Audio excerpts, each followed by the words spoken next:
உலகத் தமிழ் சொந்தங்களுக்கு ஜோதிட பூமியின் வாயிலாக ஜோதிடரின் பணிவான வணக்கங்கள். மகர ராசி நண்பர்களுக்கு இந்த வாரத்தினுடைய ராசி பலன்களை நாம் காண இருக்கின்றோம்.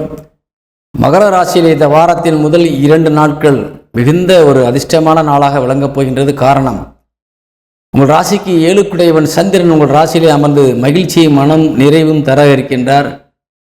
உங்கள் சிந்தனையிலே குளிர்ச்சியை தர இருக்கின்றார்.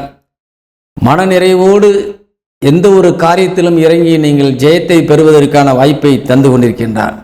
அந்த முதல் 2 நாட்கள் தவிர அடுத்து வருகின்ற நாட்களிலே கொஞ்சம் கவனம் தேவை. குறிப்பாக 23ஆம் தேதியும் 24ஆம் தேதியும் நீங்கள் கொஞ்சம் கவனமாக இருக்க வேண்டும். காரணம், அந்த மகிழ்ச்சி தரக்கூடிய சந்திரன் சனியோடு இணைந்து 7க்கு 8ஆம் இடத்திலே வந்து அமர்ந்து விடுவார் உங்களுக்கு வாக்குஸ்தானத்திலே. அதே நேரத்திலே உங்கள் ராசிக்கு நேர் எதிராக செவ்வாய் நீசபலம் அடைந்து உங்கள் ராசியை பார்த்து கொண்டிருக்கின்றார். அதுவும் 8ஆம் பார்வையாக உங்கள் ராசிநாதன் சனியையும் பார்க்கின்றார். நிச்சயமாக இது ஒரு ஆரோக்கியமான விஷயம் அல்ல. காரணம், உங்களுக்கு செவ்வாய் நீசம் அடைந்தாலே உடல் சார்ந்த விஷயங்களிலே பிரச்சனைகள் இயலும். அதே நேரத்திலே மனதிலே இருக்கின்ற தைரியம் குறையும்.